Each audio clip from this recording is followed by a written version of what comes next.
Duh.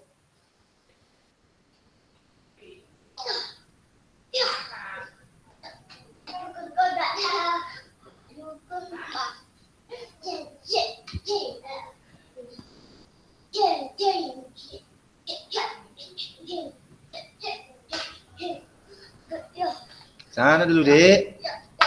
Tuh.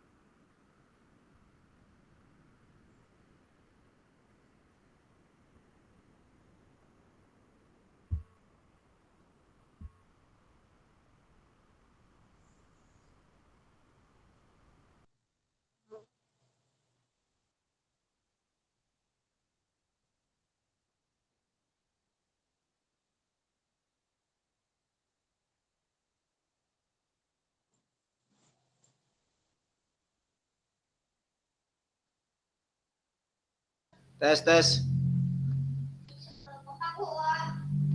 Ada suara. Ya. Cuk, diam dulu, Dek.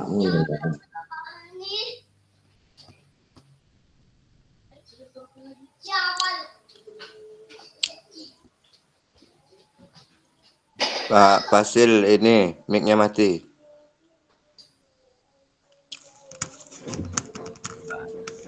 Muncul belum share screen-nya di situ? Ya, muncul. Muncul ya? Oke, baiklah. Bapak Ibu. Nah, kita mulai kegiatan kita hari ini.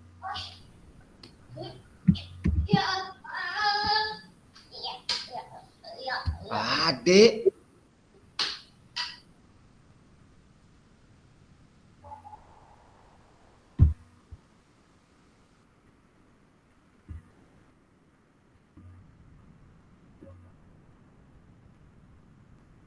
Oke, baiklah. Assalamualaikum warahmatullahi wabarakatuh. Waalaikumsalam warahmatullahi wabarakatuh. Selamat sore semua. Ini kita pada pertemuan ini membahas masalah aksi nyata ya. Jadi praktek pembelajaran PJOK yang berpusat pada peserta didik, program paradigma pengembangan kompetensi guru pendidikan jasmani, olahraga dan kesehatan. Ini durasinya 2 JP ya. Assalamualaikum.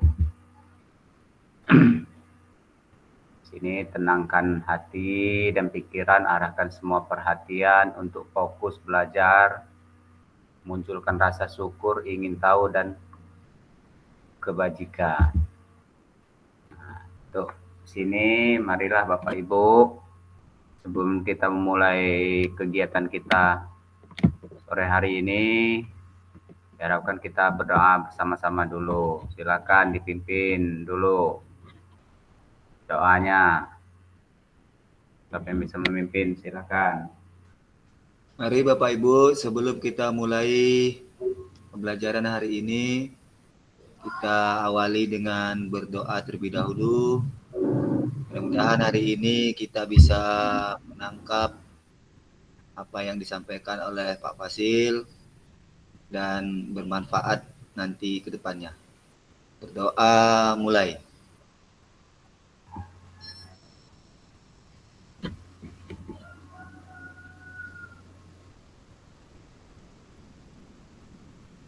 Berdoa selesai. Oke, terima kasih Pak Wayan yang sudah memimpin doa. Semoga apa yang kita pelajari hari ini bisa bermanfaat dan bisa kita gunakan dalam pembelajaran PJOK. Oke, kita lanjut.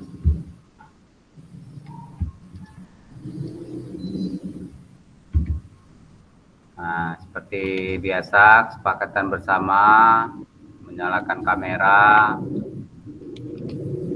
mematikan mikrofon, jika ada peserta berbicara, menghargai waktu bersama, memaksimalkan fitur chat, klik raise hand sebelum bertanya atau berbicara.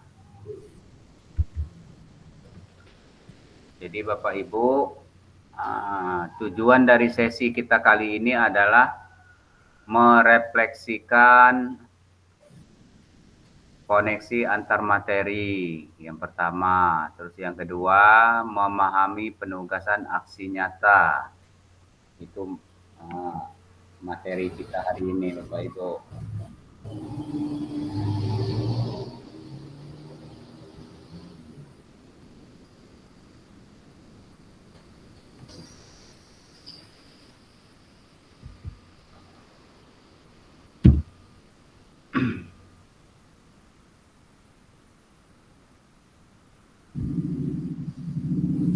Jadi agenda kita sesi kali ini, yang pertama itu refleksi koneksi antar materi. 30 menit, penjelasan tugas aksi nyata. Pengantar tugas, penjelasan teknis, refleksi keterampilan mengajar PJOK yang berpusat pada peserta didik. Penilaian, lini masa, 20 menit. Dialog, diskusi dan tanya jawab. Terus penutup. Nah, itu agenda kita hari ini, Bapak Ibu.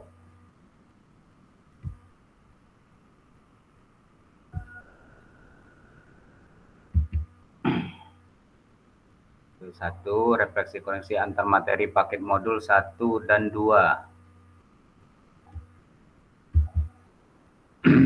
Nah, di sini sejauh apa pemahaman saya terkait keterampilan mengajar PJOK yang efektif?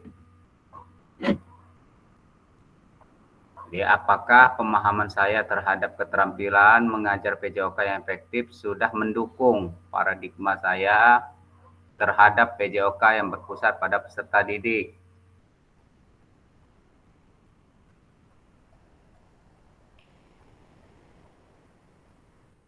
Bagaimana Bapak Ibu?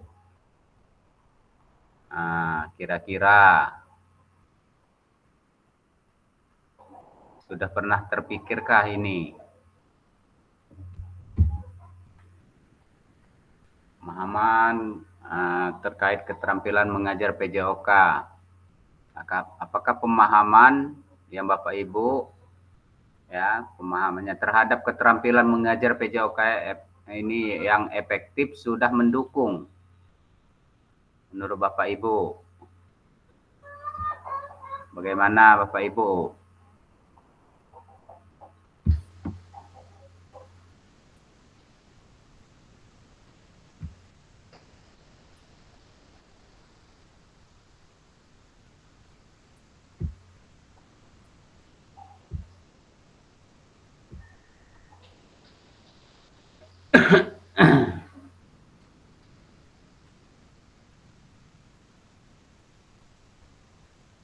Di modul 2.1 keterampilan mengajar yang efektif itu konsep mengajar yang efektif itu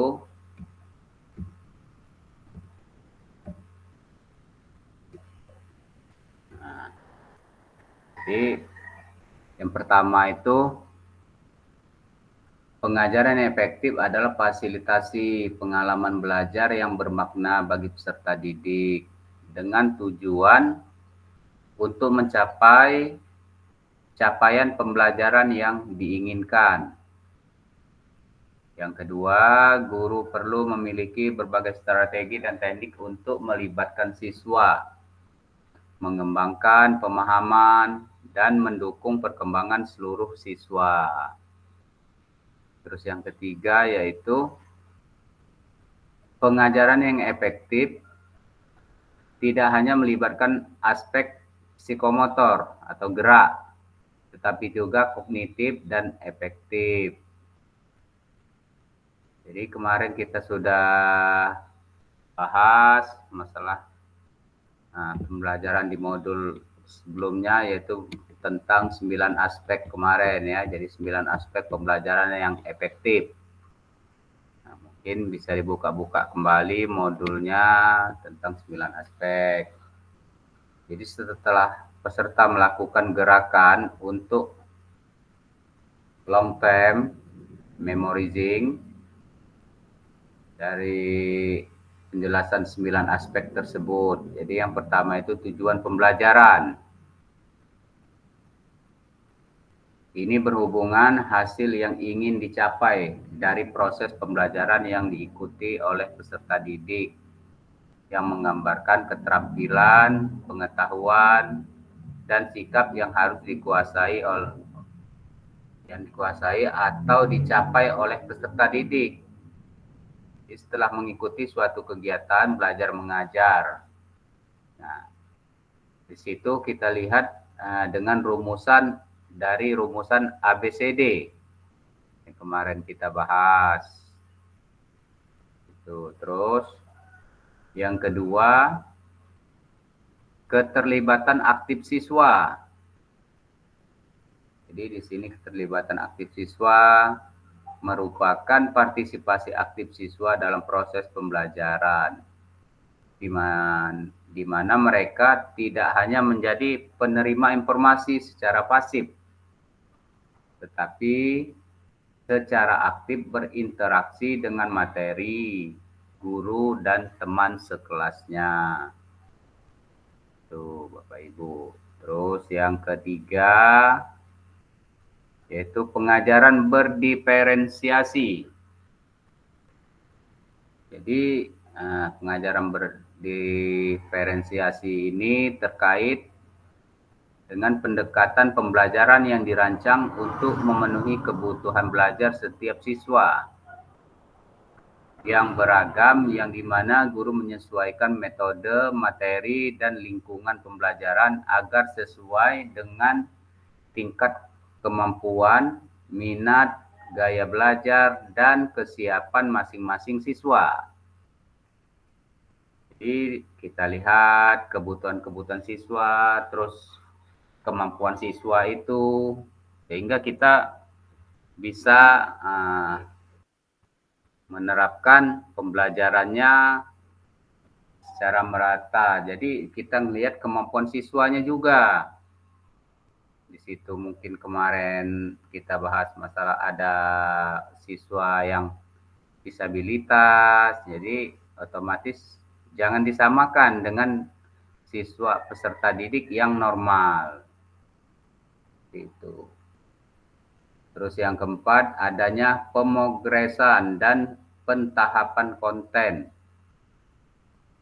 Jadi di sini merupakan pendekatan dalam perencanaan dan penyampaian materi pelajaran yang mengikuti urutan logis dan sistematis dari yang paling sederhana hingga yang lebih kompleks.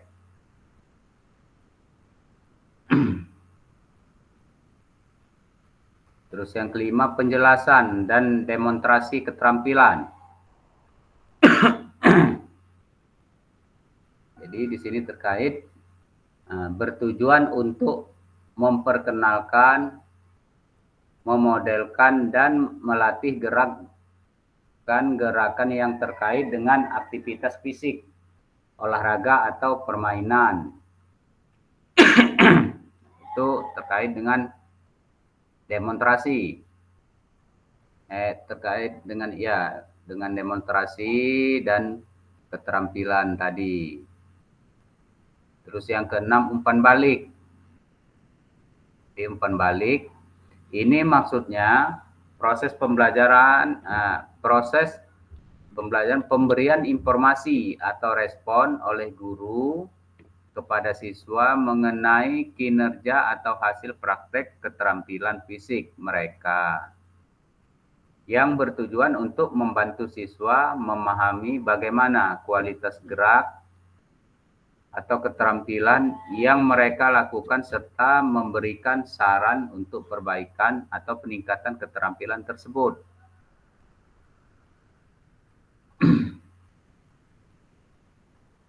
Terus yang ketujuh yaitu komunikasi efektif.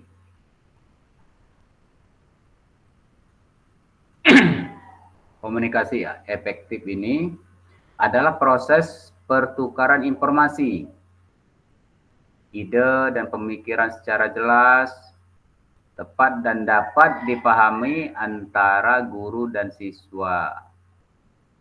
Tujuan dari komunikasi ini adalah untuk memastikan bahwa pesan yang disampaikan oleh guru dipahami dengan baik oleh siswa.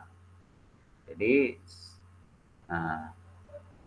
untuk menciptakan interaksi yang mendukung proses belajar mengajar di sekolah, Bapak Ibu.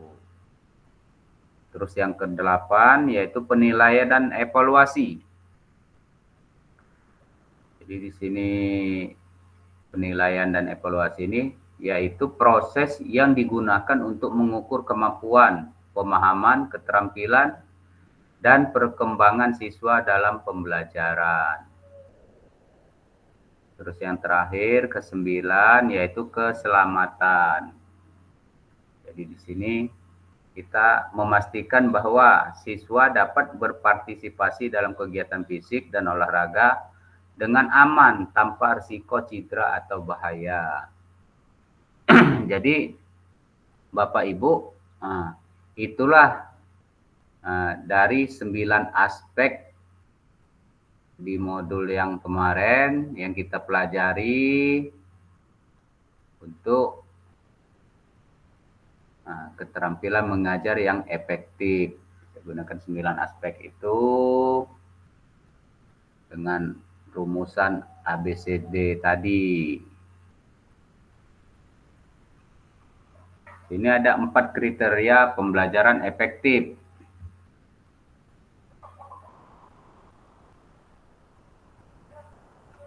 Jadi 4 kriteria pembelajaran efektif ini yaitu yang pertama, berpotensi meningkatkan keterampilan motorik siswa. Maksudnya, suatu aktivitas pembelajaran yang dilakukan memiliki peluang atau kemampuan untuk membantu siswa mengembangkan kemampuan gerak tubuh mereka, baik motorik halus maupun motorik kasar. Itu Bapak Ibu. Terus selanjutnya yang kedua yaitu memaksimalkan aktivitas dan waktu pembelajaran. Jadi di sini berarti kita memanfaatkan waktu yang ada secara optimal untuk melibatkan siswa dalam aktivitas atau kegiatan pembelajaran yang mendukung pencapaian tujuan pembelajaran. Sehingga proses belajar menjadi bermakna dan efektif. Sehingga siswa dapat belajar dengan lebih baik dan efisien. Terus yang ketiga yaitu sesuai dengan level pengalaman semua peserta didik.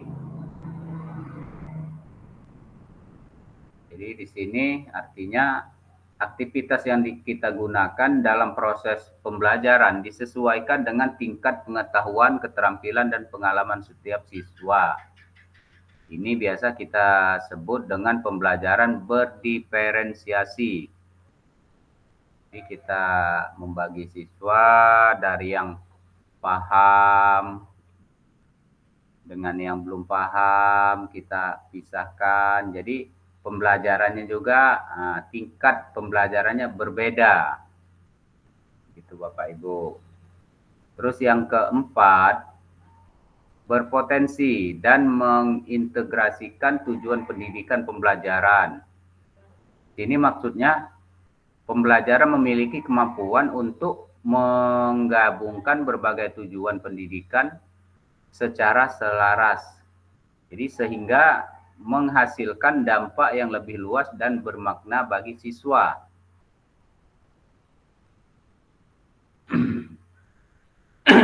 Jadi di sini ada konsep mengajar yang efektif. Jadi konsep mengajar yang efektif ini Ini yang pertama, pengajaran yang efektif adalah fasilitasi pengalaman belajar yang bermakna bagi peserta didik dengan tujuan untuk mencapai capaian pembelajaran yang diinginkan. Yang kedua, guru perlu memiliki berbagai strategi dan teknik untuk melibatkan siswa, mengembangkan pemahaman, dan mendukung perkembangan keseluruhan siswa. Terus yang terakhir, pengajaran yang efektif tidak hanya melibatkan aspek psikomotor atau gerak, tetapi juga kognitif dan efektif. Jadi itu pembahasan di sini, Bapak Ibu. Jadi makanya sejauh apa pemahaman Bapak Ibu terkait keterampilan mengajar PJOK yang efektif? Jadi apakah pemahaman Bapak Ibu terhadap keterampilan mengajar PJOK yang efektif itu sudah mendukung paradigma terhadap PJOK yang berpusat pada peserta didik?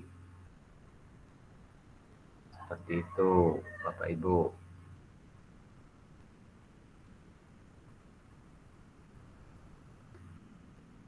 Oke, kita lanjut dulu.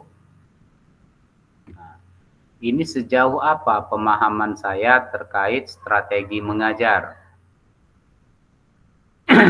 Apakah pemahaman saya terhadap strategi mengajar sudah mendukung paradigma saya terhadap PJOK yang berpusat pada peserta didik?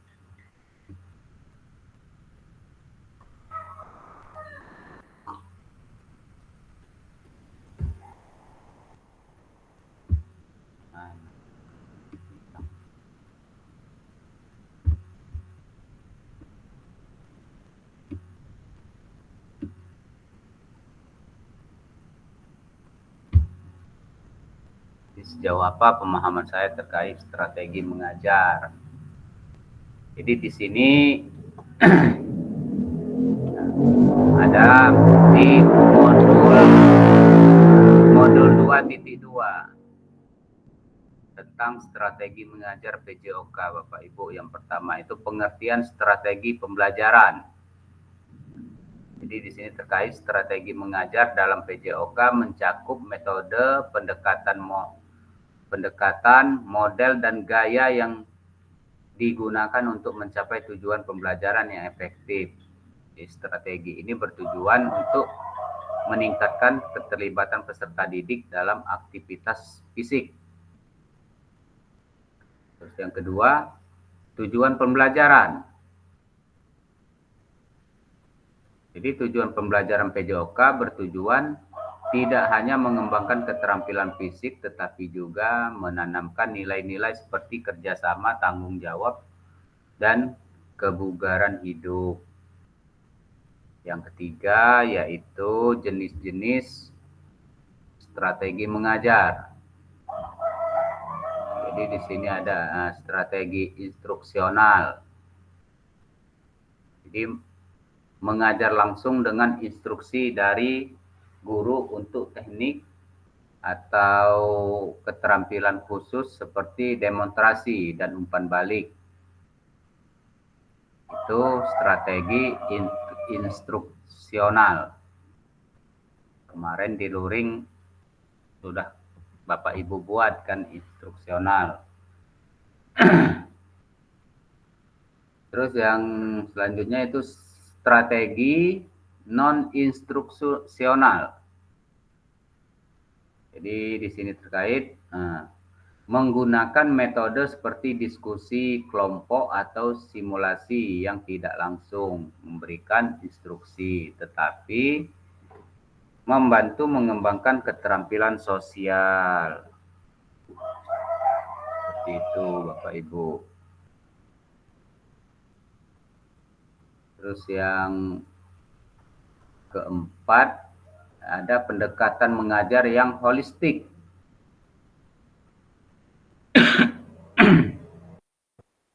Ini ada pendekatan mengajar yang holistik ini, yaitu pembelajaran PJOK yang memperhatikan aspek kognitif, emosional, dan sosial peserta didik. Ini dilakukan agar peserta didik itu tidak hanya fokus pada keterampilan motorik, tetapi juga pada perkembangan karakternya. Yang kelima itu gaya mengajar. Di sini terdapat 14 gaya mengajar yang diperkenalkan oleh Moska Moston kemarin itu, seperti gaya komando, gaya latihan, pemeriksaan diri, dan penemuan terbimbing, yang membantu guru menyesuaikan pembelajaran sesuai kebutuhan peserta didik. Itu bermacam-macam gaya mengajar. Terus yang keenam, peran guru dalam pengelolaan kelas. Jadi di sini peran guru PJOK harus mampu mengatur kelas dengan baik, mengelola tugas non-instruksional, dan memastikan keselamatan serta keterlibatan aktif peserta didiknya. Jadi Bapak Ibu, secara umum modul 2.2 TKG PJOK tentang strategi mengajar PJOK ini menekankan pentingnya fleksibilitas guru PJOK dalam menggunakan strategi mengajar yang bervariasi agar pembelajaran PJOK menjadi lebih menarik, bermakna, dan sesuai dengan kebutuhan peserta didik. Itu maksudnya di sini untuk pemahaman terkait strategi mengajar Bapak Ibu. Jika di sini apakah pemahaman Bapak Ibu terhadap strategi mengajar yang sudah mendukung paradigma terhadap PJOK yang berpusat pada peserta didik? Tuh.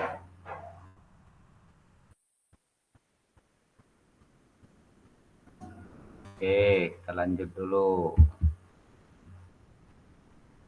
Ini sejauh apa pemahaman saya terkait model pendidikan gerak?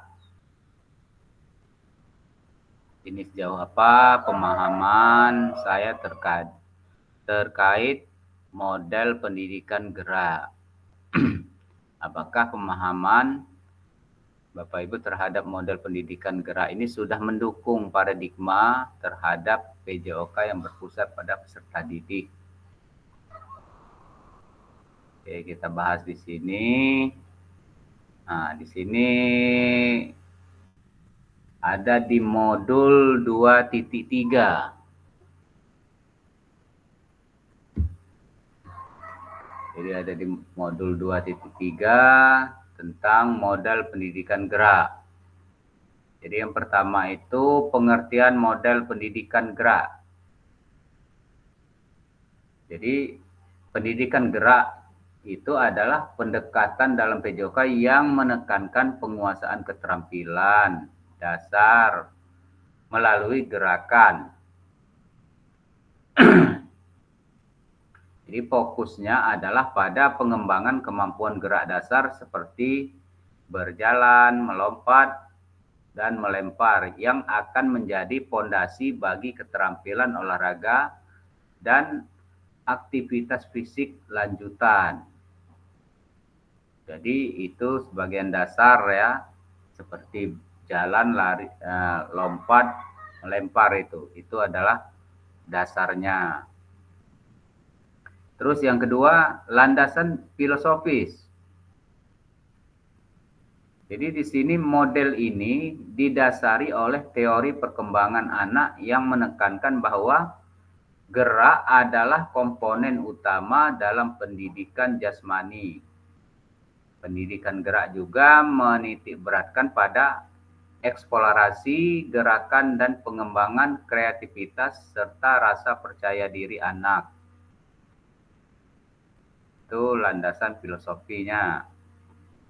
Terus yang ketiga, konsep gerak. Konsep gerak ini yaitu pendidikan gerak memiliki 4 konsep dasar. Yaitu 4 konsep dasar itu yaitu tubuh, ruang, usaha, keterhubungan. Jadi ini konsep gerak tubuh, yaitu bagian-bagian tubuh yang terlibat dalam gerakan. Konsep gerak ruang ini yaitu tempat dan arah gerakan dilakukan. Terus konsep usaha yaitu kekuatan dan aliran energi yang digunakan dalam gerakan. Terus konsep gerak keterhubungan. Jadi gerakan bersama orang lain atau objek lain. Itu kemarin ada konsep gerak di modul 2.3 ya. Waktu luring seperti yang kemarin itu lomba lari kemarin. Nah, itu ada konsep geraknya di situ. Konsep ruangnya ada, konsep usahanya ada, terhubungannya ada. Terus yang keempat, kerangka pendidikan gerak. Jadi terkait kerangka pendidikan gerak ini, yaitu model ini mencakup jenjang pembelajaran yang terstruktur. Dimulai dari fondasi gerak di usia dini, eksplorasi di tingkat menengah, dan pengembangan keahlian di tingkat lanjut. Jadi kurikulum ini bertujuan agar siswa memiliki pengalaman gerak yang lengkap dan siap untuk melanjutkan aktivitas fisik sepanjang hidup mereka. Yang kelima yaitu kelebihan model pendidikan gerak. Jadi pendidikan gerak ini memiliki kelebihan, yaitu model ini mendorong perkembangan kognitif, fisik, dan aktif siswa secara menyeluruh. Jadi selain itu, pendidikan gerak memfasilitasi kreativitas, meningkatkan keterampilan sosial, dan mengembangkan karakter positif. Jadi, melalui pendidikan gerak ini diharapkan siswa tidak hanya aktif secara fisik, tetapi juga memiliki pemahaman yang mendalam tentang pentingnya gaya hidup sehat sepanjang hayat. Jadi begitu Bapak Ibu ya, terkait dengan sejauh apa pemahaman saya terkait model pendidikan gerak. Itulah pendidikan gerak. Oke, kita lanjut dulu.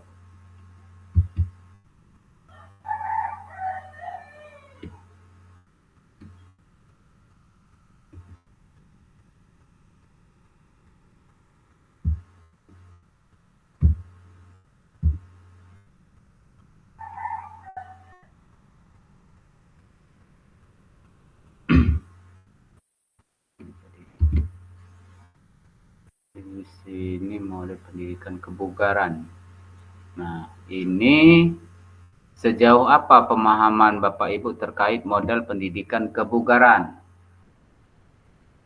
Di sini apakah pemahaman Bapak Ibu terhadap model pendidikan kebugaran sudah mendukung paradigma terhadap PJOK yang berpusat pada peserta didik?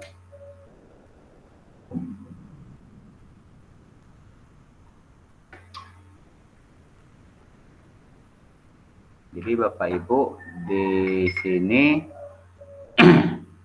nah, model pendidikan kebugaran ini ada di modul 2.4. Model pendidikan kebugaran yang pertama itu pengertian model pendidikan kebugaran. Jadi model ini berfokus pada meningkatkan kesehatan dan kebugaran fisik peserta didik dengan mengembangkan pengetahuan, keterampilan fisik, serta sikap hidup sehat. Itu Bapak Ibu. Jadi tujuannya adalah membentuk gaya hidup aktif dan sehat sepanjang hayat. Itu tujuan dari kebugaran ini tadi Bapak Ibu. Terus yang kedua yaitu komponen kebugaran jasmani. Jadi di sini terkait dengan komponen kebugaran jasmani ini ada kardiorespiratory, kelenturan, nah, terus komposisi tubuh. Jadi di sini kardiorespiratory yaitu meningkatkan kapasitas jantung dan paru-paru. Sedangkan komponen kebugaran jasmani terkait kelenturan yaitu kemampuan otot dan sendi untuk bergerak dengan baik. Terus komponen kebugaran jasmani, komposisi tubuh yaitu mempertahankan proporsi lemak, otot dan jaringan tubuh yang sehat. Oke, terus yang ketiga prinsip-prinsip latihan. Jadi di sini ada 2 prinsip latihan yaitu prinsip fit dan prinsip progresi. Jadi di sini prinsip fit kemarin itu yaitu menerapkan frekuensi, intensitas, waktu, dan jenis latihan secara aman. Terus prinsip progresi yaitu meningkatkan latihan secara bertahap untuk kebugaran optimal. Itu Bapak Ibu tentang prinsip-prinsip latihan. Terus yang keempat, penerapan dalam pembelajaran. Di penerapan dalam pembelajaran yaitu sesi latihan melibatkan pemanasan, inti, pendinginan, dan peregangan. Jadi guru PJOK bertugas menyesuaikan latihan sesuai kemampuan peserta didik serta mengajarkan pentingnya gaya hidup sehat. Terus modul ini juga menekankan pentingnya peran guru PJOK sebagai pembimbing gaya hidup sehat melalui pendidikan kebugaran yang menyenangkan dan berpusat pada peserta didik. Jadi itu pemahaman tentang model pendidikan kebugaran Bapak Ibu. Oke, kita lanjut dulu.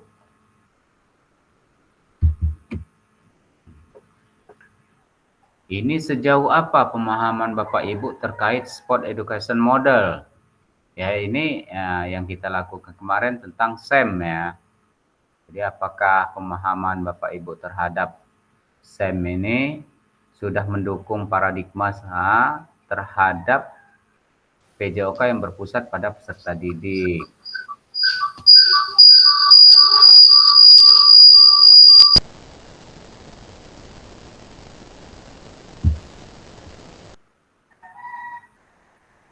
Jadi di sini Bapak Ibu tentang SEM ini ada di modul 2.5 kemarin. Jadi model pembelajaran Sport Education Model. Yang pertama yaitu definisi dan tujuan SEM. Jadi Sport Education Model ini diciptakan oleh dari Sidentop untuk memberikan pengalaman olahraga yang nyata dan lengkap kepada siswa melalui berbagai peran seperti pemimpin, pelatih, wasit, dan manajer. Jadi tujuan utamanya adalah menciptakan siswa yang kompetitif, berpengetahuan, dan antusias dalam olahraga. Itu SEM yang kita lakukan kemarin. Seperti di situ semuanya kita lihat keterlibatan peserta didiknya. Di situ semua melibatkan peserta didik. Itu definisi dari SEM. Terus yang kedua yaitu karakteristik SEM. Jadi di sini ada beberapa macam karakteristik SEM ini. Yang pertama yaitu musim kompetisi, afiliasi tim, berbagai peran, dan perayaan akhir musim. Jadi karakter SEM ini yang pertama yaitu terkait dengan musim kompetisi, yaitu melibatkan serangkaian pertandingan dan latihan yang berlangsung dalam satu musim, sehingga siswa merasakan pengalaman kompetisi. Terus yang kedua yaitu karakteristik SEM terkait afiliasi tim. Jadi di sini maksudnya siswa dikelompokkan dalam tim yang stabil untuk meningkatkan rasa tanggung jawab dan keterikatan. Terus karakteristik SEM berbagi peran. Jadi di sini dengan tujuan siswa dapat memilih peran selain pemain, seperti pelatih atau wasit, untuk memperkaya pengalaman belajarnya. Jadi selain dari pemain, dia bisa menjadi wasit, atau dia jadi ketua pelaksana, jadi bermacam-macam. Jadi selain dari pemain itu dia mempunyai peran yang lain, gitu. Bisa berperan untuk yang lain selain dari pemain. Terus karakteristik SEM terkait dengan perayaan akhir musim. Jadi di sini karakteristik ini menyediakan momen reflektif dan penghargaan bagi siswa di akhir musim yang meningkatkan motivasi dan apresiasi terhadap olahraga. Di sini terkait akhir musim itu momennya itu mereflektif dan memberikan penghargaan bagi siswa di akhir musim yang untuk meningkatkan motivasi dan apresiasi terhadap olahraga. Itu Bapak Ibu. Terus yang ketiga yaitu manajemen kelas dalam SEM. Jadi di sini manajemen kelas dalam SEM ini yaitu untuk menekankan rutinitas, manajemen preventif, dan pengembangan perilaku tim untuk memastikan proses belajar yang kondusif dan efektif. Terus yang keempat, evaluasi dan dokumentasi melalui keeping record. Jadi di sini guru dan siswa dapat mencatat kemajuan, mengevaluasi keterampilan, dan memberikan umpan balik untuk perbaikan lebih lanjut. Ini diadakan evaluasi dengan rekaman. Terus yang kelima yaitu puncak pertandingan dan refleksi. Jadi di sini terkait tahapan-tahapan. Ini tahap ini memungkinkan siswa menerapkan keterampilan dalam situasi nyata dan melakukan refleksi setelah pertandingan. Jadi membantu mereka mengenali perkembangan dan area yang perlu ditingkatkan. Jadi model SEM ini bertujuan mengembangkan keterampilan fisik serta sikap sosial dan kepemimpinan siswa melalui pengalaman olahraga yang bermakna. Itu tujuan dari SEM kemarin Bapak Ibu yang kita laksanakan di Luring.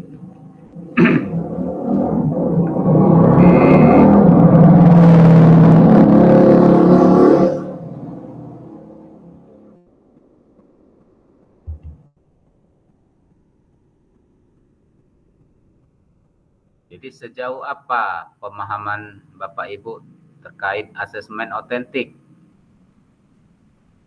Apakah pemahaman Bapak Ibu terhadap asesmen otentik ini sudah mendukung dalam paradigma terhadap PJOK yang berpusat pada peserta didik? Jadi di sini masalah asesmen otentik ini ada di modul 2.6. Di asesmen otentik dalam pembelajaran PJOK yaitu proses pengumpulan informasi melalui tugas asesmen yang sesuai dengan dunia nyata dan penerapan keterampilan, pengetahuan, dan pemahaman yang bermakna. Jadi asesmen otentik ini juga tidak hanya berhenti pada pengumpulan informasi.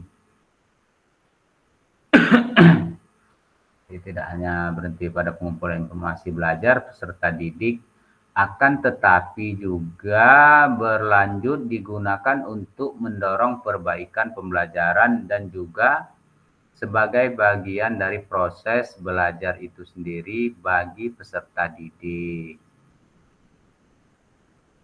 Jadi jika dalam kelas Bapak Ibu terdapat peserta didik yang heterogen, ada atlet, ada yang umum, ada juga peserta didik disabilitas dengan tungkai yang tidak sama panjang seperti apa asesmen otentik dan rubrik yang dibuat. Jadi rubrik yang dapat diterapkan yang pertama itu yaitu penyesuaian tujuan pembelajaran. Jadi di sini terkait dengan tujuan pembelajaran perlu disesuaikan dengan kemampuan masing-masing kelompok murid. Misalnya, jika tujuannya adalah mampu melakukan gerakan dasar lompat, maka indikatornya keberhasilannya bisa berbeda-beda tergantung kemampuan individunya.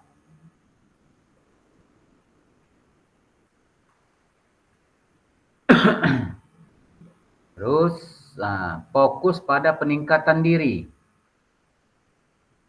Ini terkait dengan peningkatan diri ini alih-alih menilai berdasarkan standar umum.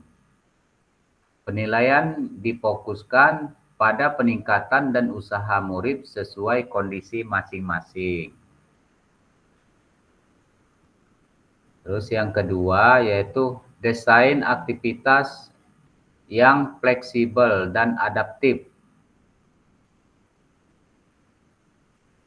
Yaitu pengelompokan aktivitas bagi aktivitas sesuai kemampuan. Contohnya, ini atlet dapat diberi tantangan tambahan atau variasi teknik. Terus murid umum itu menjalankan teknik dasar sesuai panduan. Sedangkan murid disabilitas mungkin melakukan variasi yang aman dan nyaman, misalnya modifikasi gerakan lompat agar sesuai dengan kondisi tungkainya. Seperti itu Bapak Ibu. Nah, jadi pemanfaatan alat bantu. Jika diperlukan, murid disabilitas dapat menggunakan alat bantu atau modifikasi gerakan yang relevan. Seperti itu. Terus yang ketiga itu asesmen otentik yang inklusif. Jadi di sini ada penilaian berdasarkan peningkatan dan usaha, yaitu di mana peningkatan dan usaha ini fokus utama adalah usaha dan kemajuan individu, bukan performa absolut. Terus yang kedua, refleksi diri dan umpan balik. Jadi semua murid diajak untuk melakukan refleksi diri. Apa yang sudah dicapai dan tantangan apa yang dihadapi guru juga memberikan umpan balik yang spesifik dan sportif. Seperti itu Bapak Ibu terkait masalah pemahaman asesmen otentik.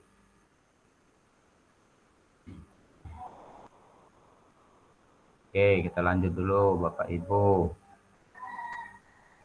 Jangan-jangan udah pada tidur semua ini. Cek. Cek. Kirain udah pada tidur. Keenakan ngopi, saya ngoceh di sini, kamu orang tidur di situ. Masih menyimak ya Bapak Ibu ya. Sih. Aman Pak, aman. Masih menyimak.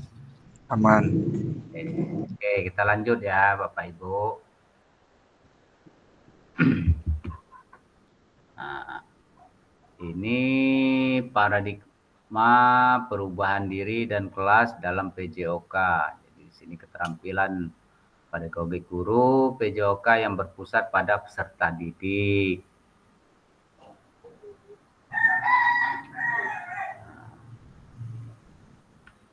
Jadi di sini Bapak Ibu, nah, keterampilan pedagogik guru PJOK yang berpusat pada peserta didik.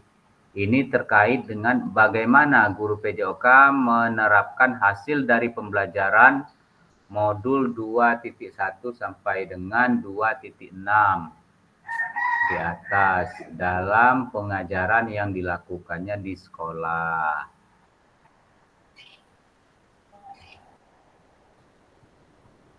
Jadi, nah, itu Bapak Ibu tentang materi kita hari ini.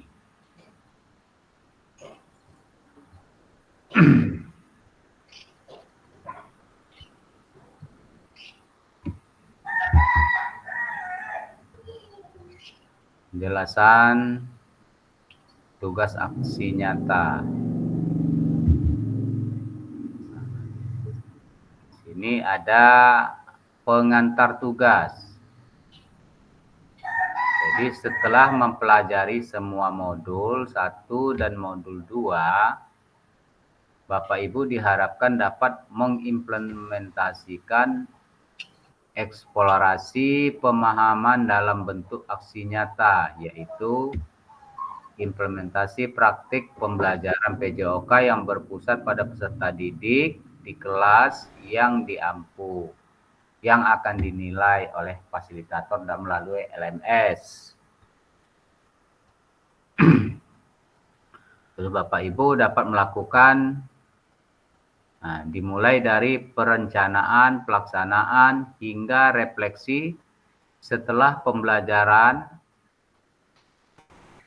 Jadi setelah melakukan praktek pembelajaran, Bapak Ibu diharapkan dapat melakukan proses refleksi, salah satunya menggunakan refleksi keterampilan mengajar PJOK yang berpusat pada peserta didik.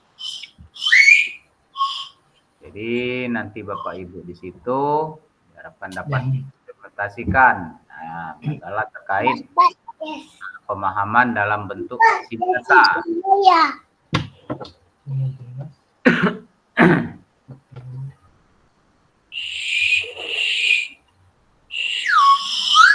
Oke, kita lanjut dulu.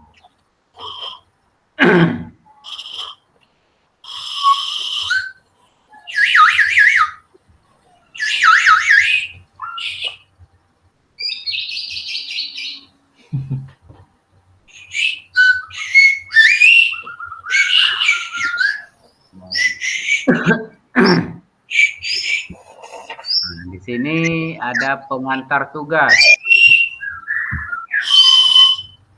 Jadi di sini keterampilan merencanakan, melaksanakan, dan mengevaluasi pembelajaran PJOK yang berpusat pada peserta didik merupakan salah satu kompetensi kunci yang diharapkan muncul pada peserta program PKG PJOK.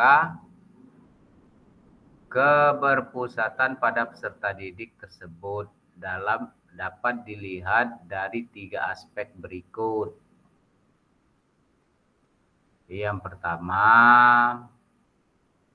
mengembangkan lingkungan belajar yang kondusif.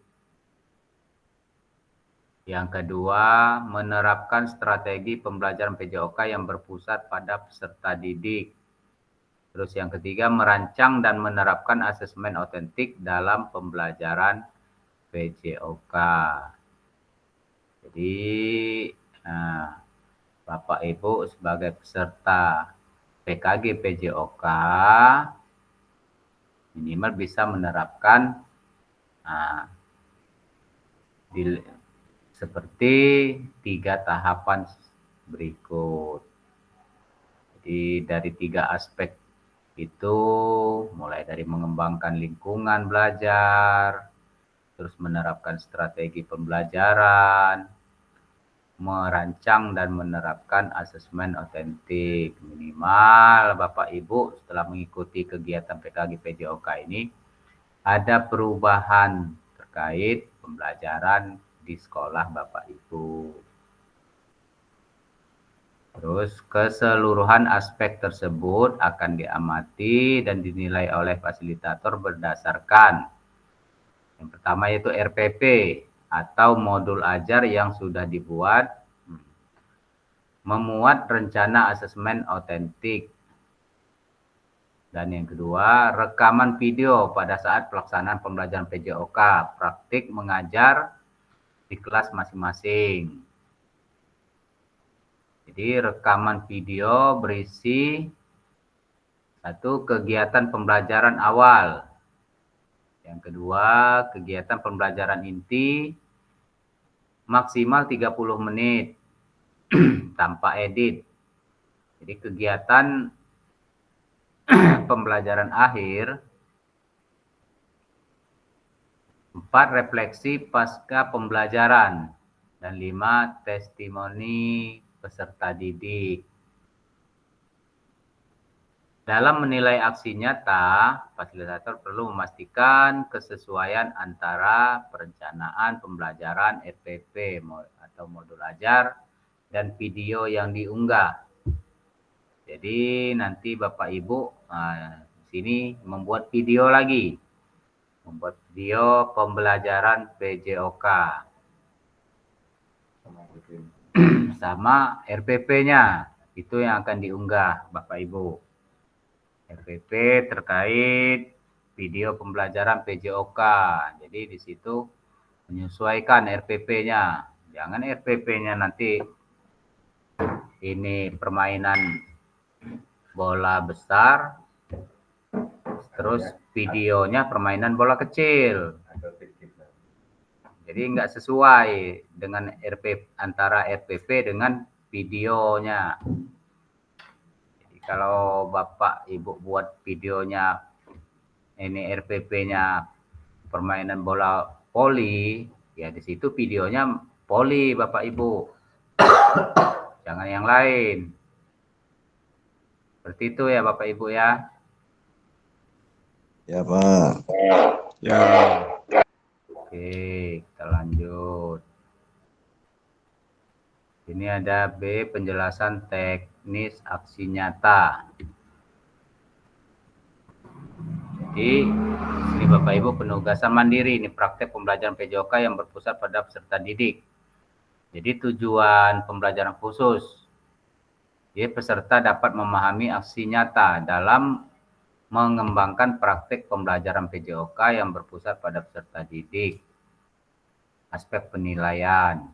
Ini masa dan melakukan refleksi dengan baik dan benar. Di lini masa.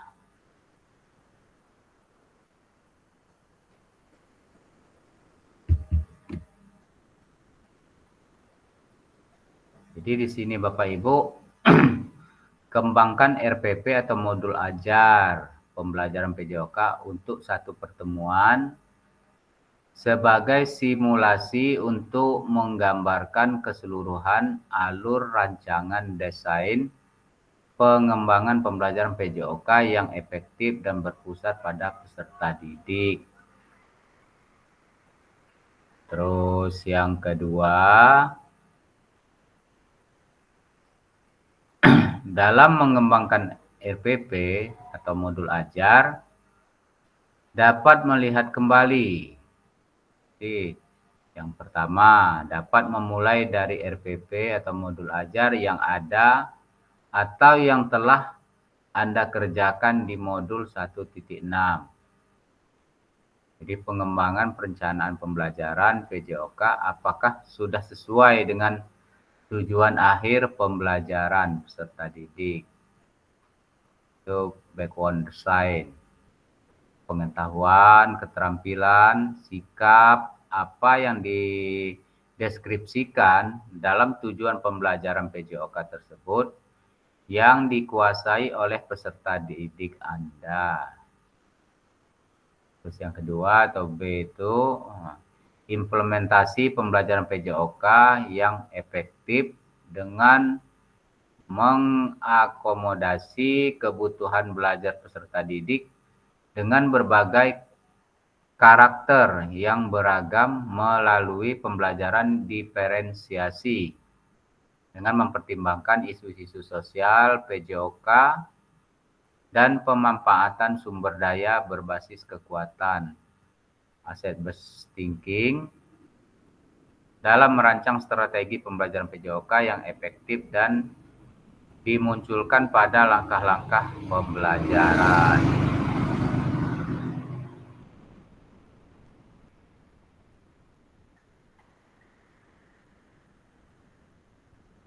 Kering tenggorokan.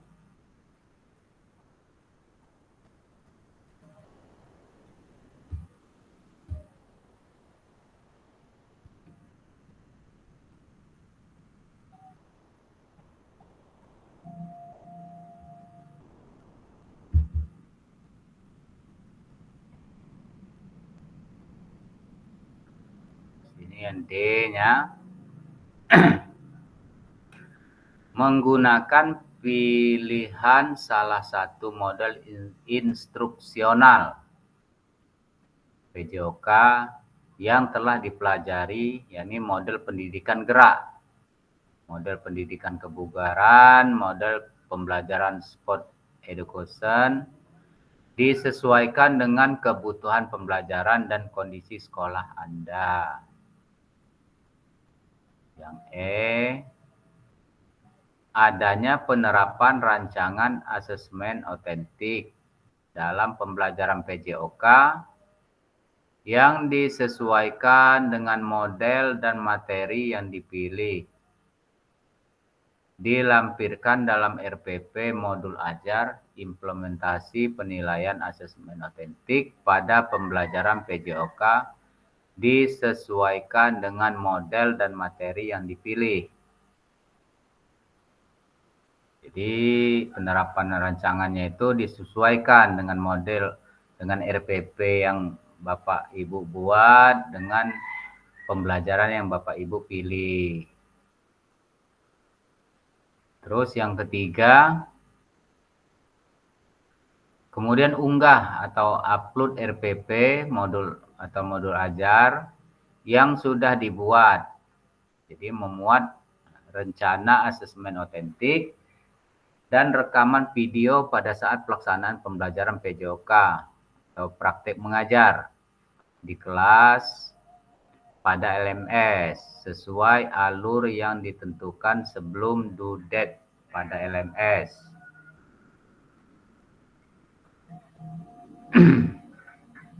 Jadi Bapak Ibu buka modulnya, lihat due date-nya, perintahnya apa di situ.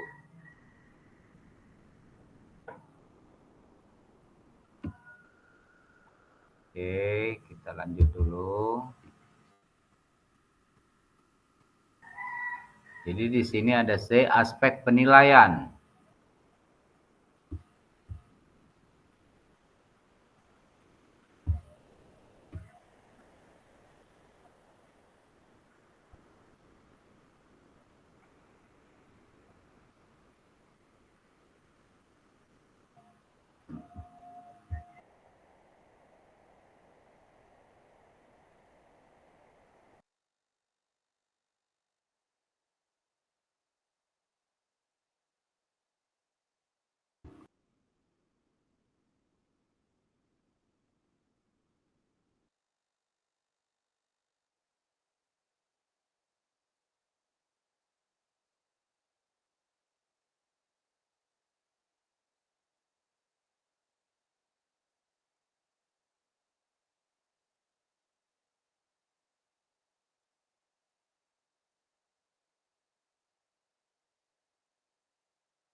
Nggak ada suaranya, Pak.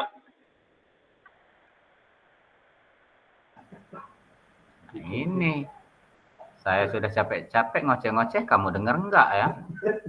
Dia nggak mau pergi mati-mati.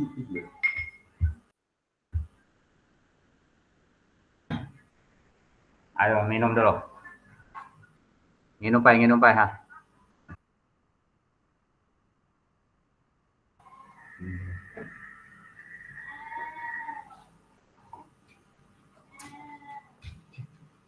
Oke, Bapak Ibu, aspek penilaian. Yang A itu mengembangkan lingkungan belajar yang kondusif. Jadi di sini saya ada dua, yaitu yang pertama menciptakan kenyamanan lingkungan belajar untuk memenuhi kebutuhan belajar peserta didik. Terus yang kedua, interaksi yang berpusat pada peserta didik.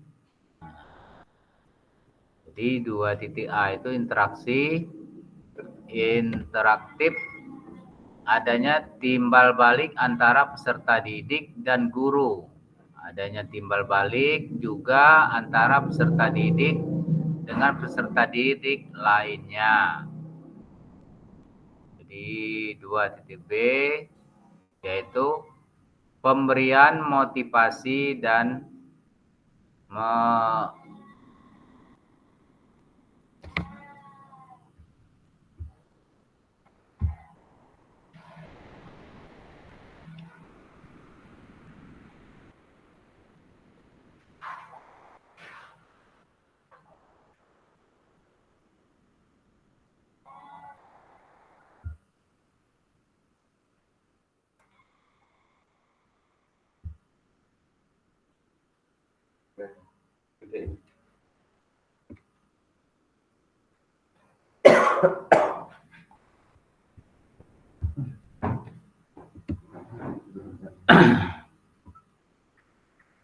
jadi pemberian motivasi dan menampakkan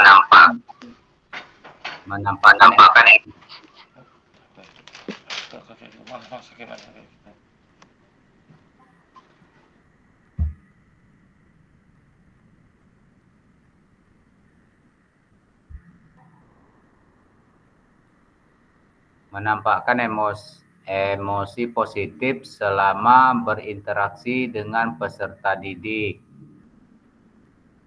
Terus yang B itu menerapkan strategi pembelajaran PJOK yang berpusat pada peserta didik. Jadi yang pertama, pembukaan proses belajar. Yang kedua, melakukan aktivitas pembelajaran yang kontekstual dengan kehidupan nyata atau kehidupan sehari-hari peserta didik. Terus yang ketiga, menerapkan pengajaran yang efektif. Pengembangan konten, terus umpan balik, terus waktu belajar akademis. Terus yang keempat, pendekatan dalam mendampingi peserta didik. Yang kelima,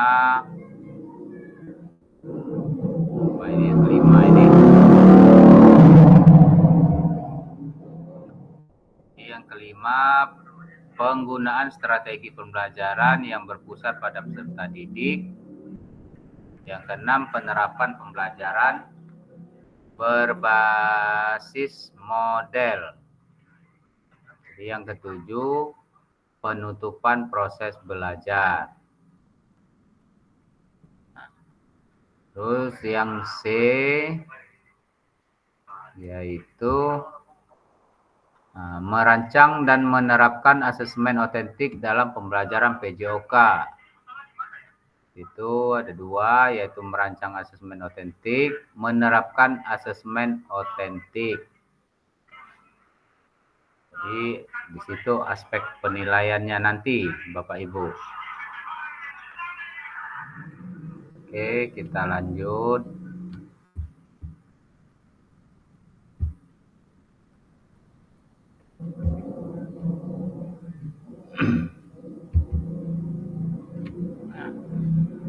sini ada D.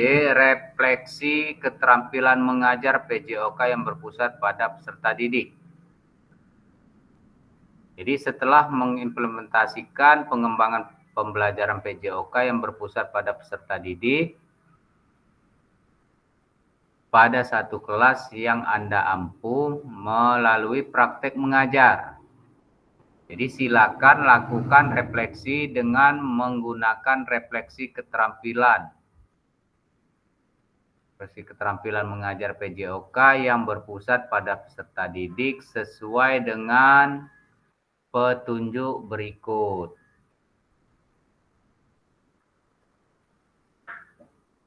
Jadi silakan melakukan refleksi dengan menggunakan refleksi 3 tahap, yaitu what, so what, dan know what yang sudah dipelajari sebelumnya di modul 1.1. Jadi untuk membantu Bapak Ibu dalam menyentuh 3 tahap refleksi, yaitu tahap pertama adalah tentang what, untuk menggali informasi yang menggambarkan tindakan pengajaran yang telah dilakukan dalam aksi nyata terkait dengan pembelajaran modul 2.1 sampai 2.5. Jadi yang kedua yaitu tahap kedua adalah pertanyaan. So what? Jadi yang menjadi tempat untuk menjelaskan secara rasional keputusan yang diambil dalam tindakan pengajaran yang telah dilakukan dalam aksi nyata dikaitkan dengan pembelajaran modul 2.1 sampai dengan 2.5. Terus yang ketiga, tahap refleksi terakhir adalah pertanyaan, know what, yang terkait dengan proses mengevaluasi dan merencanakan perbaikan tindakan pengajaran PJOK di masa yang akan datang. Jadi adanya perbaikan di situ. Terus terakhir, keseluruhan tahapan refleksi perlu dikaitkan dengan aspek instruksional atau manajerial kelas, isu-isu kontekstual dari pengajaran yang sudah dilaksanakan dan isu-isu ketidakadilan sosial yang sudah terjadi di dalam pembelajaran.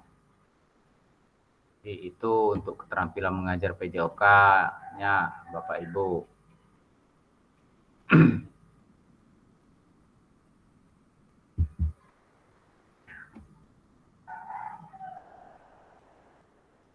Jadi di sini ada pun beberapa hal yang perlu diperhatikan peserta dalam proses refleksi.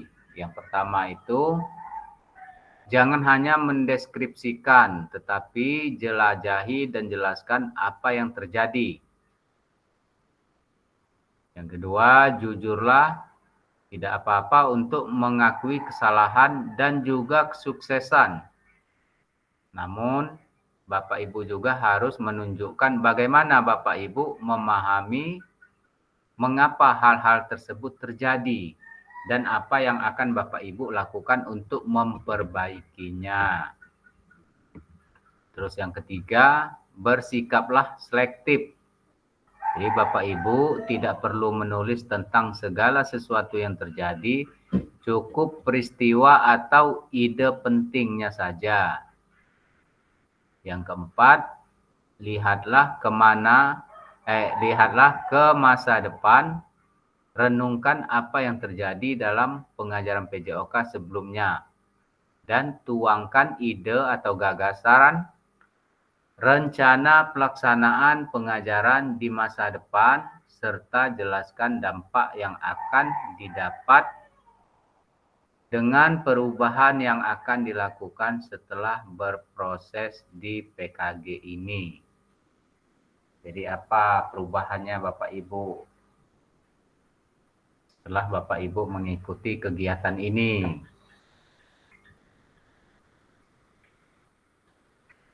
Oke, kita lanjut dulu.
Ini.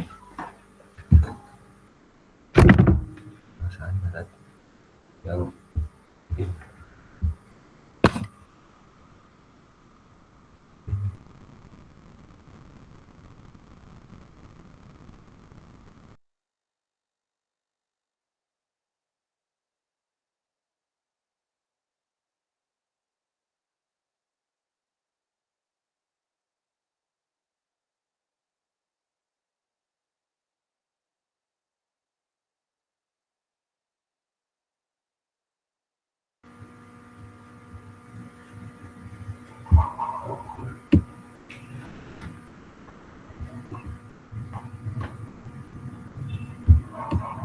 Nah, jadi Bapak Ibu, di sini rubrik penilaian refleksi keterampilan mengajar PJOK yang berpusat pada peserta didik. Jadi tahapan refleksi. Ini yang pertama yaitu WOT. Jadi kriterianya, satu, peserta mampu mendeskripsikan tindakan pengajarannya terkait aspek instruksional dan manajerial kelas.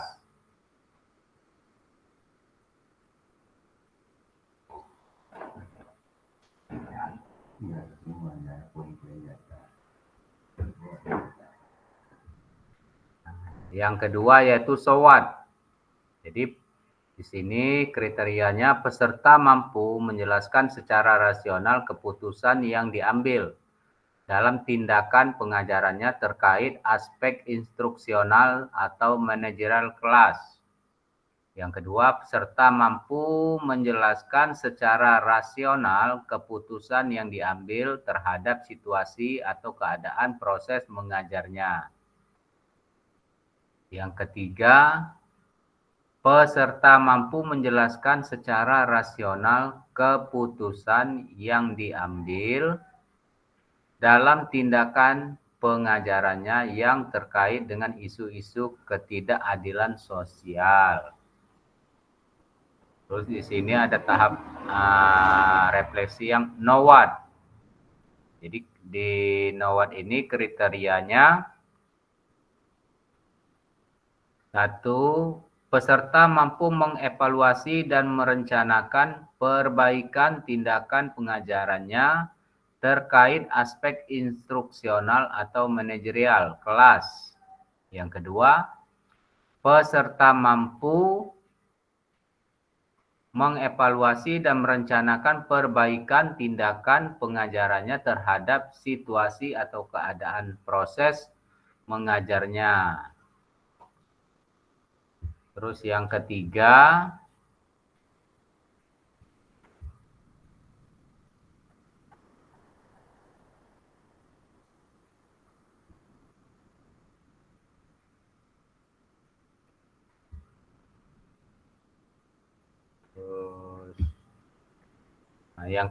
peserta mampu mengevaluasi dan merencanakan perbaikan tindakan pengajarannya terkait dengan isu-isu ketidakadilan sosial.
Cek, cek, cek. Halo, halo. Volume, Pak. Jadi di lini masa ini alurnya untuk pembuatan tugas Bapak Ibu. Jadi yang pertama itu yaitu penyusunan aksi nyata RPP atau modul ajar setelah sesi persiapan aksi nyata. Terus yang kedua, penyusunan aksi nyata pembuatan video pembelajaran. Nah, terus setelah pembuatan video pembelajaran itu, ketiga, upload RPP atau modul ajar dan video pembelajaran. Jadi rentang dan hari efektif setelah sesi persiapan.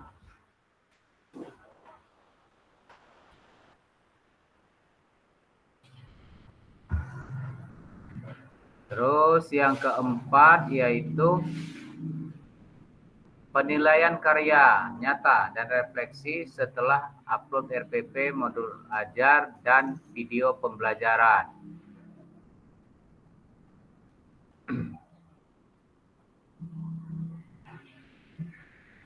Terus yang terakhir, yang kelima, yaitu refleksi aksi nyata tatap maya setelah dan hari penyusunan aksi nyata.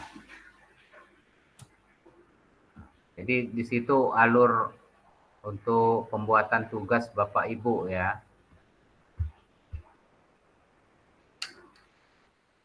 Oke, lanjut dulu.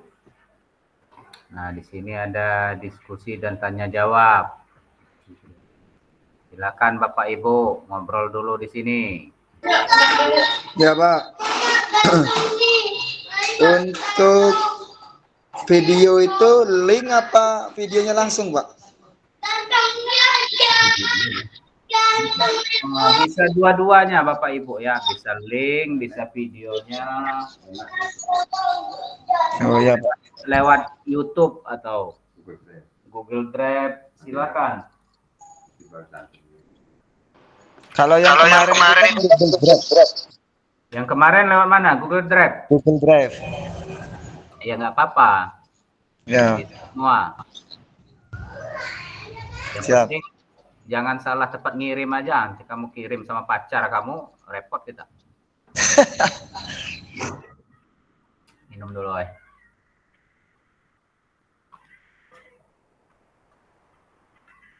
Silakan ngobrol-ngobrol dulu. Saya ini dulu sebentar. Mudut file.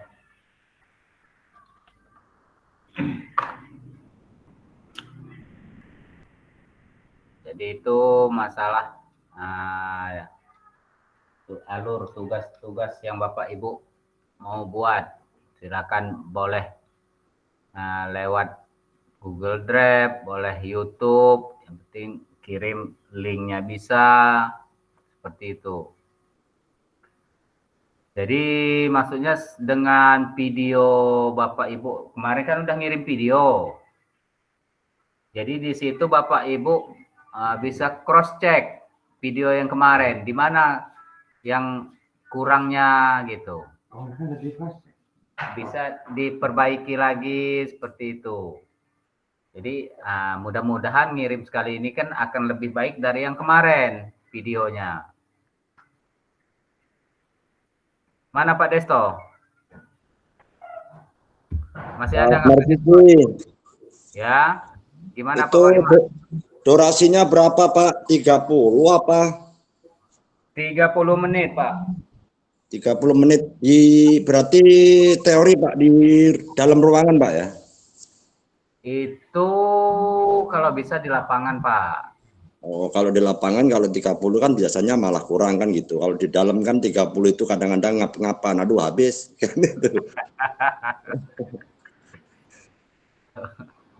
Ya Pak. Ya.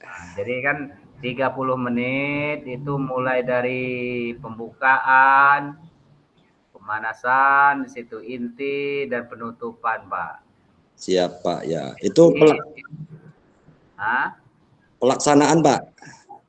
Pelaksanaan apanya? Untuk kita prakteknya Pak. Yaitu Bapak bikin dulu videonya. Ya. Maksudnya di hari Senin, umpamanya kan gitu maksudnya. Silakan saja Bapak Ibu rancang sendiri buat videonya kapan. Yang penting nanti UMS-nya due date waktunya kapan gitu. Ya, berarti berikut RPP-nya Pak ya. Ya. Itu Jadi kalau sesuaikan. kelasnya bebas, kelas 4, 5, 6 misalnya, bebas ya Pak. Bebas kelasnya Pak. Jadi yang penting sesuaikan RPP-nya dengan videonya. Ya Pak, ya. Nanti Pak Wariman RPP-nya main bola kaki, terus videonya senam lantai, kan nggak sesuai. Iya, berarti kalau senam lantai kan makanya training gitu Pak. Ya, jadi harus senam lantai juga. Kalau Pak Wariman RPP-nya senam lantai, terus ngirim videonya sepak bola, berarti Pak Wariman bohongin saya. Iya Pak. Kalau kirim foto aja Pak. Mana Pak Desto? Weh Desto. Halo, Pak Desto. Pak Wayankin anak wong ngomong nggak gelem nyaut tuh, ngintip ae rumah saku. Biasa Terus saja. ngomong ini Bang. Nggak Pak takut. Wariman. Ya. Biar mata Pak Wayan itu ini bintitan ngintip. Iya, nggak takut timbilan apa dia tuh kalau ngintip. Iya. Kerjanya dari Nah, namanya. Respon loh, kalau ada orang ngopol respon gitu loh. Jadi Gimana kabarnya Pak Wariman? Udah ngopi berapa kali hari ini? Nah begitu sayang, ya ampun lah yang kakak ini memang. Udah ngopi berapa kali? Kopi saya kali, tapi lihat ini kopinya nih. 9 kali. Matinya. Oh, nanti kan due date waktunya untuk pengiriman video itu kan tanggal 18 November ini. 18 November. Oh, November. Ya, 18 ya, Pak. Ya, tanggal 18 nanti. Ini baru tanggal 8, jadi 10 hari lagi. Ya, 10 hari lagi. Ini berarti perlombaan juga ya. Pak Marzuki, kapan mau selesai Pak ini Pak? Bulan berapa? Refleksinya juga tanggal 18 itu due date-nya. Refleksinya tanggal 18 juga. Oh, banyak juga berarti ya. Jadi kalau due date waktunya tanggal 18, jangan Bapak Ibu ngirimnya tanggal 19, nggak diterima lagi. Jadi tutup aksesnya. Jadi mulai besok rancanglah untuk buat videonya. RPP-nya dulu. Kalau sudah ada RPP-nya baru buat videonya. Bikin sebaik mungkin videonya. Video hari aja Pak Puji, Ya. Pak Puji itu loh tak suruh gantian nanti. Maksudnya untuk videonya itu loh, Pak. Ya. Oke, siapa? Tapi kalau video saya jangan kelihatan Pak Puji, biar nggak grogi. Pakai drone, Pak. Enak kalau bisa gantian sama Pak Rizky. Iya, bertiga bisa Pak. Pak Puji, Pak Rizky, saya bisa gantian itu.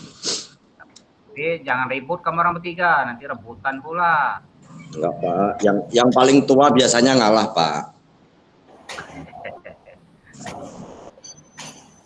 Ya, memang harus gitu. Jangan yang paling tua malah yang paling ngeyel nanti. Iya. Tapi ngeyelnya beda Pak. Aduh, ini baru keringetan ini, ya ampun. Pak Wariman yang ngintip aja ini keringetan, apalagi saya yang ngoceh dari tadi ini Pak Wariman. Itu malah nggak kedengeran sama Bu Dwi. Mana Bu duitnya? Bu Dwi itu di HTI loh Pak Marjuki. HTI itu paling susah sendiri sinyal itu Pak. Sebenarnya kalau mau datang ke SP3 ya enak sebenarnya. Cuman ya Dari tempatnya Pak Wariman berapa jam? satu jam naik motor itu di Simpang Laban dia Pak Wayan. Jauh juga sama kayak di Keberadatu itu mah. Ali udah gak. Maksudnya jalannya kan tanah itu jalannya apa ya berlubang artinya. Ya, kalau nggak berlobang bukan jalan namanya Pak. Ya, Penuh tapi dengan enak, tantangan jalannya. tapi enak berjalan karena jalan berlubang Pak. Setelah lewat ya. Belum kuat. Setelah lewat teman. Tutup aja ngobrol biasa. Dengan saya. Pak Komang. Mana burungmu itu? Mangganya Pak Komang. Iya Pak. Dan itu kayaknya. Ini main mangga ini. Nah ini Pak Desto buatlah persiapan. Mangganya Pak Joni tidak datang di kosan. Ya Pak. Siap. Kayak kemarin. Yang lalu biarlah berlalu ya Pak itu. Iya. Ya, makanya itu berarti kan sekarang harus ada perubahan dari yang kemarin, lebih baik dari yang kemarin. Ya. Siap.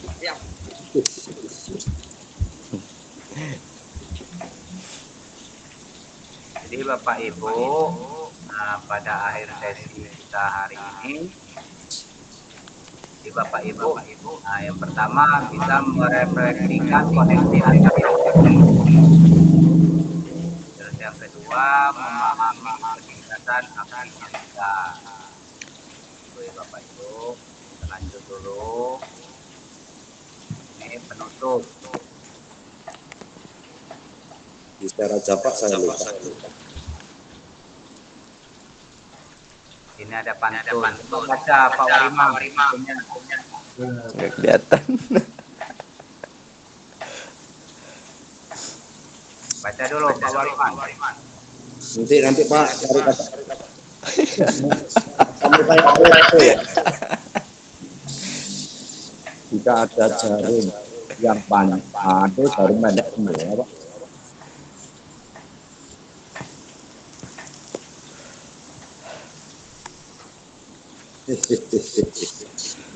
Jarum panjang. Ayo Pak Wariman, baca Pak Wariman. Jika ada jarum yang apa Pak? Patah. Jangan hendak langsung dicari. Jika ada kata yang salah, mohon bisa dimaklumi. Ya. Pergi ke Jakarta.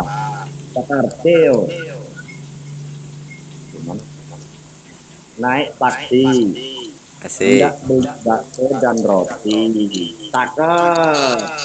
Cakep. Bersama guru PJOK yang hebat. Cakep lagi. Selalu di hati dan terinspirasi. Siap. Oke, cakep. Kasih tepuk tangan dulu untuk Pak Wariman. Oke. Kita balas. Ikan tepat, ikan gabung. Ditambah ikan lele Pak Raya. Tambah bertele-tele. Oke, Bapak Ibu, terima kasih. Nah, untuk sesi kita kali ini.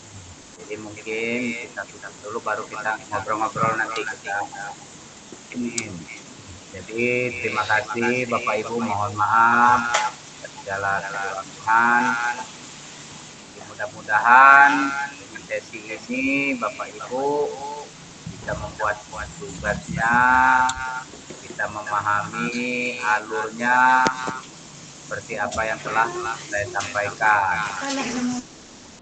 Amin. Jadi sebelum kita tutup, minta tolong Pak Desto pimpin dulu doanya untuk doa kita sesi ini. Baiklah kawan-kawan, sebelum kita mengakhiri kegiatan kita hari ini, dan semoga apa yang kita dapat hari ini bermanfaat untuk ke depan. Untuk kepercayaan dan agama masing-masing, berdoa mulai.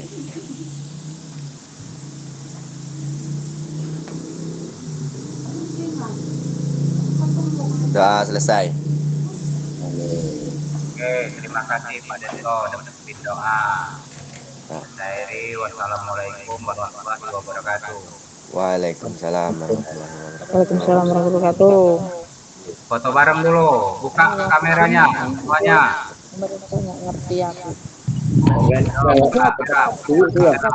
Miris baru nongol, tadi giliranmu foto aja nongolnya Pak Rizky. Lambat.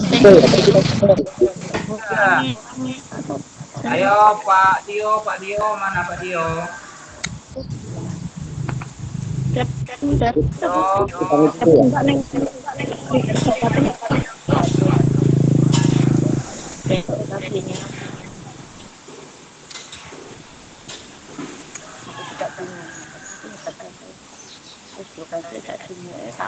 Kenapa laju tegang segala mukanya ini?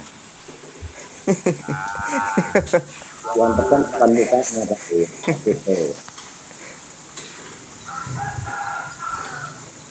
Asik. 1, 2, jepret. 1, 2, jepret.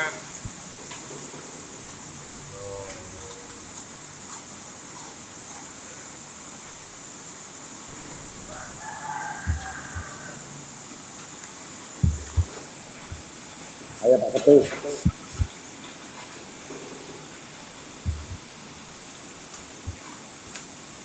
Ya. Oke Bapak Ibu yuk, siap yuk, semangat yuk. 1, 2, 3.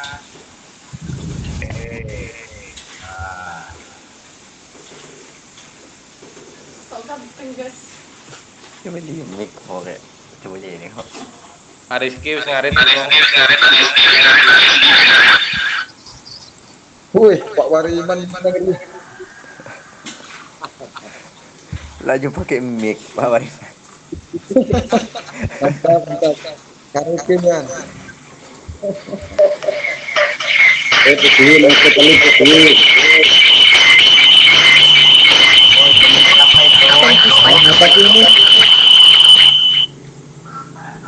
Pak Wariman mau karaoke ini ya?